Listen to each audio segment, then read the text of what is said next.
we're talking about Jackie Leven with Michael Weston King and his connection with David Childers. And Michael, you were saying that you do this song in your set as a memorial for David.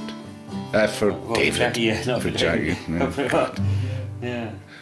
Well, since Jackie passed, it's always been a song that we used to play it together a lot at the shows we played together, but it seems a very appropriate song that to play because it reminded me of Jackie, but also that the message in the song, or the story of the song, is of a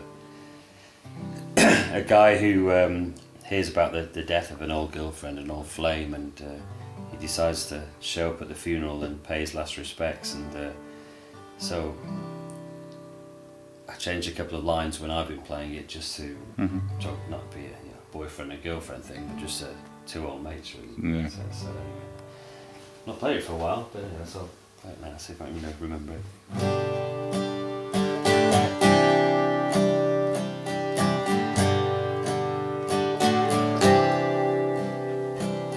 There's a funeral this morning,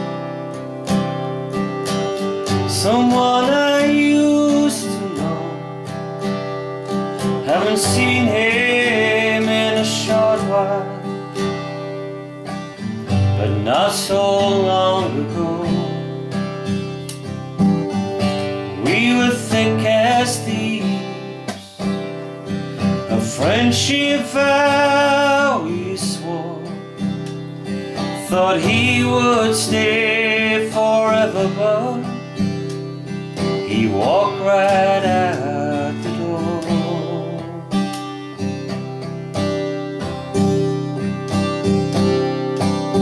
He left his heart in my soul, the kind that never grows old. He left his heart in my soul.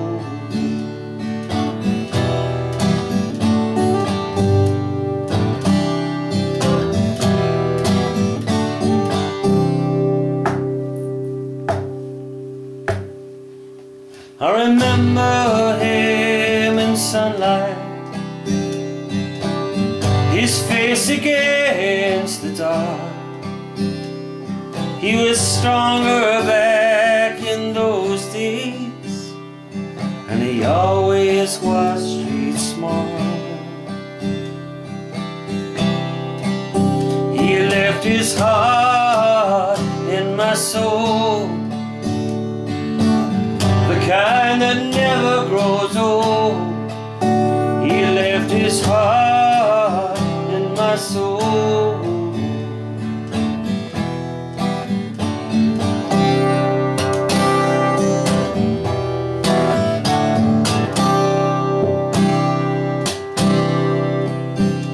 Well, I'm not too up on the detail of just what brought him down.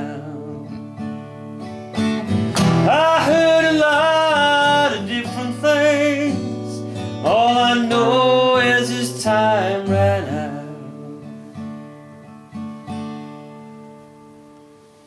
There's a funeral this morning. The angels gathered round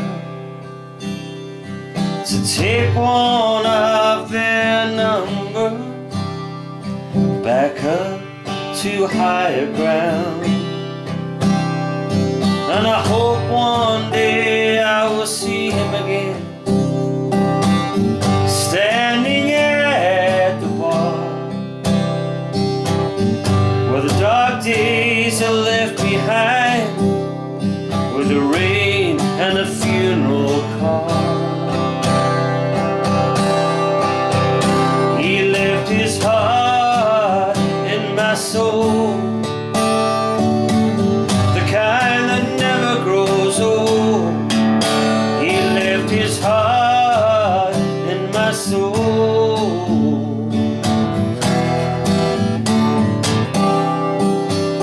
He left his heart in my soul, the kind that never grows old. He left his his heart and my soul.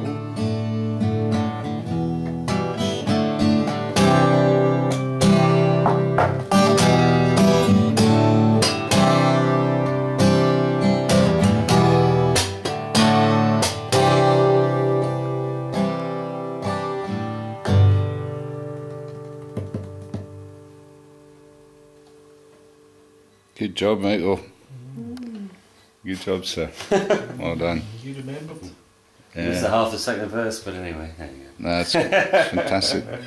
Can I carry on with this? Because I was wanting to do an interview anyway for all sorts of reasons. Yeah, and you've just done a show here at the Square House Concert, which is now back to being a living room again. And it comes in the week that we lost another titan and a real country music legend in George Jones. Did you have any contacts with George? I mean, I know that you're inspired, and your wife, Absolutely. you and your wife, through My Darling Clementine, to do country duets, and George and Tammy are the ones that spring to mind. Yeah. Yeah. Well, they were the main source of inspiration for the whole My Darling Clementine thing, really. George and Tammy, you know, and.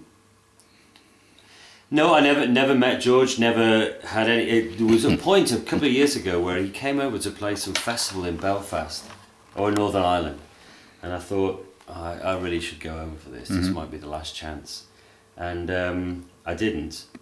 Yeah. And I'm regretting it Yeah. considerably. But no, he will be added to the long list of people that I wish I could have seen play live. Yeah. And never did, like Tim Hardin or. Yeah. You know, the band or what have you. But anyway, so no, yeah, it's just strange, really. I think over the, you know, I wasn't aware of George Jones as George Jones was, you know, at his peak or during his time. I was too young for that.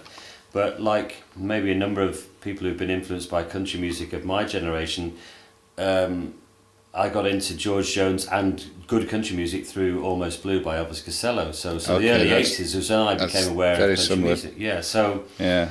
And George was being cited by everybody as the singer absolutely, to check out. Yeah. Still is, of course. Yeah, but you just listen to his singing. I mean, it is absolutely incredible. I don't think, you know...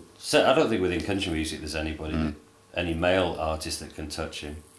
And, you know, if you were to pick the top 5 singers of the 20th century, it'd be very hard to not put George Jones in there. You know, if Frank was, you know, the king of that area of music, or Elvis was rock and roll, then, you know, George is the man. It'll be interesting to see if, I mean, when Johnny Cash went, his star burst.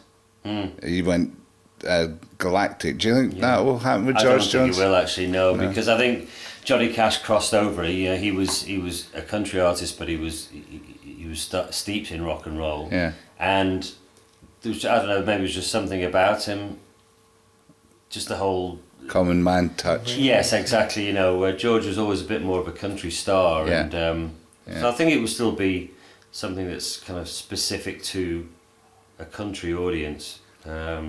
There might be a little bit of something, but I don't think it'll be the same with. So you've been doing a little tribute in your show too, which I recorded earlier on. You've been doing a little tribute to. Well, yeah, I mean, Lou and I, you know, before we knew each other, well, we came to know each other through Elvis Costello, and so literally through Elvis. Literally through Elvis Costello, yeah. Well, there's a story. Yeah. Go back a bit and tell us that. Lou was a successful solo artist in her own right, but decided to take a couple of years out and go and do a degree, and I can't remember what it was in now, but anyway, part of the degree was writing a thesis on the lyrics of Elvis Costello. Oh, really? And I got to hear about this through a third party, and I contacted her just because I wanted to read the thesis on the lyrics of Elvis Costello. And here we are, 14 years later, with, you know, an album, a child, and you know, all sorts of marital hang-ups.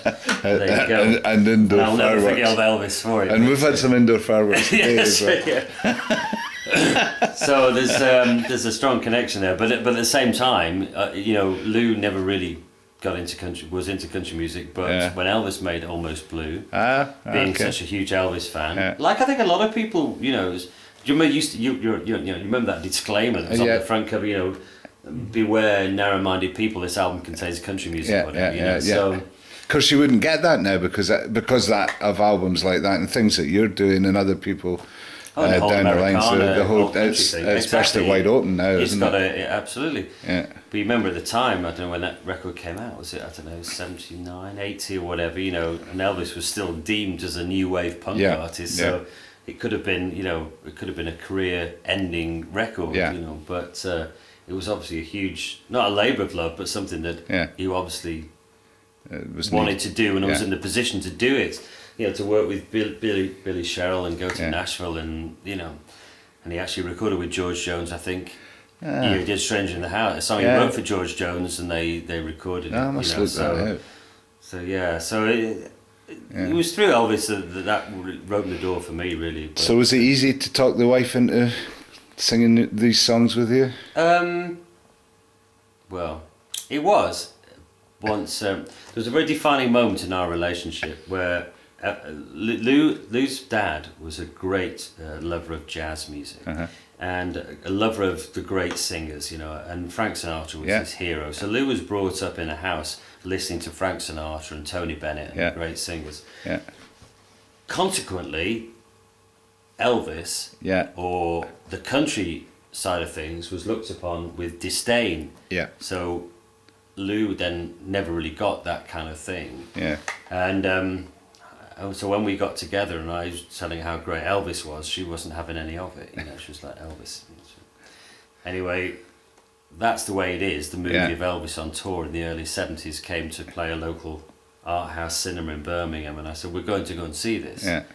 And about 20 minutes into the show, Lou was standing up, not quite taking her top off, but she was going ballistic how amazing this was. You know? And I thought, okay, we're all right. We'll make a country record now. So, I'll stay with this woman. I'll stay with this woman, Even though she did say, she goes, who'd you like? I said, well, I really like this guy, Graham Parsons. She goes, what? Graham Parsons and the Rumour.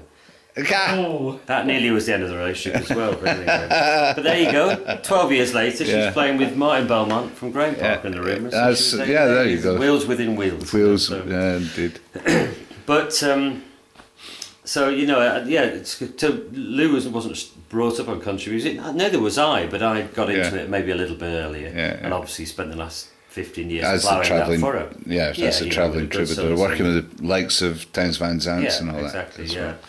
So it was, but it was just, you know, but I always felt, even though Lou's voice was more sort of a pop jazz voice, but you know, when she sings country, she's got that country crack in her voice, absolutely. It's absolutely. I just think, you know, I can't think of many other female singers in Britain at the moment who are singing country music with as much authority or authenticity as what Lou's doing. So she's got, well, both of you, I feel you've got a lovely blend of let's see if I get the right words, reverence and irreverence on stage. Right, well, reverence to the music, maybe irreverence to each other. That's all right. You know, but, well, that's the thing about country music. There's always a bit of a sort of tongue-in-cheek, even at its most sincere. You know, I mean, you only need to look at the clothing and the way people dress it. You know, it was all. It's show business. It's show business. Yeah, it's entertaining. It's fantastic. It's about real subjects, but it is real about there's nothing. The music is taken seriously, and the playing and the writing, but there's an element of maybe slightly tongue-in-cheek. So we've got a new album coming as well. It's and you'll be doing some festivals and dates as the band and as it's a mixture. We're doing a lot. The bigger festivals we're doing as a band. We're doing some just like. Some shows just the two of us, or we also do a Clementine sort of 4-piece version, which is double bass and pedal steel. We're going to doing festivals in the UK. We're going to Norway. We're going back to America this summer. The record's going to be out in September, and it's been released in the States as well. Well, the first album came out in the States last September. And the same label will be putting the new one out in conjunction. What happened with this record, really, you know, we made it the first record, made it 3 years ago. Spent 2 years talking to labels. One label then put it out. 6 months later, an American label put it out. 4 months later, a British label put it out on vinyl. So it's had a long shelf life, but it's come out in sort of stages. So hopefully the new record will come out in one big swoop, which will take the world by storm. And it'll catch that wave that has been building to a tsunami. I think the new record. Yeah, I don't know. We'll see. Yeah, no, I'm very happy with the new record. I've heard some advanced copies of it as well, and the songs are just fabulous. Wow. So the best of luck with it. All right. And how about doing a George Jones for us? Song for us? You fine. I know. I'm really digging. You are. Because I know you know one. I'll play it. Well, I know one. What one? You've got a tribute to George Jones' song in the new album, haven't you? Absolutely. That's right. Yeah. All right. Well, that ties it in nicely then. Isn't it George Jones' songs? You know. That's a very good. That's point, a good actually. idea. Yeah, there's a song on the new record called "The Gospel According to George." Yeah. And George's biography is a book called "I Live to Tell It All." Mm-hmm. It's probably not an appropriate title now, but anyway, it's it makes the Keith Richards biography look like sort of an Alex Jones. It's serious. It's unbelievable. I'm sure there's about 50% truth and the other 50% is made up. But, that is the beauty of George Jones and the star. I mean, who else in their 10-second obituary on BBC News will get the story of him getting onto the lawnmower to go to the local store? I mean, that is in the culture, the world culture. Yeah, I know, and we all kind of laugh about it now, but to be married to some drug-addled, gun-toting maniac, or vice versa, as I am, is not so easy. But I think, but George, but exactly. Anyway, I can't remember that song. It's a song called the new song is called "The Gospel According to George." Can you do that one? Have you got that one there? If you pause it, I will go and get. I think I possibly could. All right. Okay, I can do that. Well, this is a scoop.